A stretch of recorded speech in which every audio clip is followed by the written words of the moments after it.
सोलाबो जोंखौ अनबाय अखा हाहां जानाय अखा हायाखिसै इसोरनि बोर मोननाय बायदि जाबाय हाबाफारिफ्रा एखे धरै नङा एसे गोदान गोदान जादों बिदि गोदान फाउन्डेसन खालामगासिनो गोजौ बिथाङा मोनसे प्रेरना होदों मा थुलुंगा बेबादि गोजोर माबाखौ खाम्फाफोरखौ जों जेरावबो खालामनांगौ अब्ला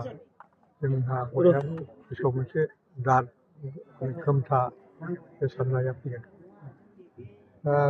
जोंहाथ' जेरैबायदि जानांगौ बे प्रग्राम बादि जागासिनो दं जेरावबो मोजां गोदान बाथ्राया जाहैबाय मा जोंनि नैबे 63 सिट जथुम्मायाव गोजान गोजान जायगानिफ्राय गुबुन हादोरफोरनिफ्राय बांलादेशनिफ्रायबो डेलिगेट फैबाय नेपालनिफ्राय फैबाय आरो वेस्ट बेंगलनिफ्राय फैबाय बिथांमोनजोंबो इन्टारेक्सन जाजोब्बाय जागासिनो दङ दा बे हिसाबै जों दावगानाय बायदिखौ मोनगासिनो दं आरो बांसिनै जोङो इयां जोलैखौ माबोरै दैदेनलांनांगौ बे हाबाफारिखौ जों खोन्थालांखानांगौ आच्छा डेलिगेट सेसनाव मा मा आयदाखौ लानानै सावरायनाय जादों नोंथांमोन डेलिगेट सेसनावथ' जोंहा जोंनि आफादनि जा हाबाफारि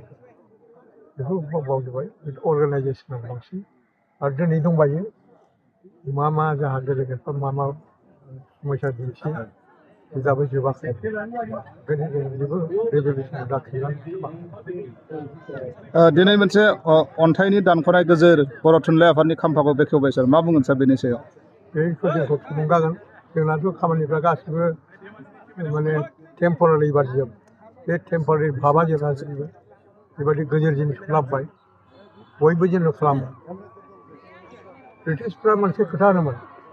आं जेरावखि थाङा आं बेहाय अरायबो थानो फैदों होननानै आं साननो हायो ओंखायनो बिसोरो रायजोखौ माबा खुंनो हायो माने खिन्थु जोंना मा जों जेरावखि थाङा दान्दिसेनि थाखायल' सानसे साननि थाखायल' ओरै सानो दा ओंखायनो जोंनि गोसोफ्रा बेबायदि जोंनि धोरोम जोंनि राव हारिमु बेफोरखौ जों गोजोर भाब लानानै बिदि साननांगौ बे खुन्थिया गाहाय खुन्थिया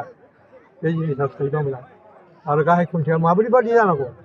दिनै बेखौ बिथाङा स्पिकार साबा बेखौ दिन्थिनाय जाबाय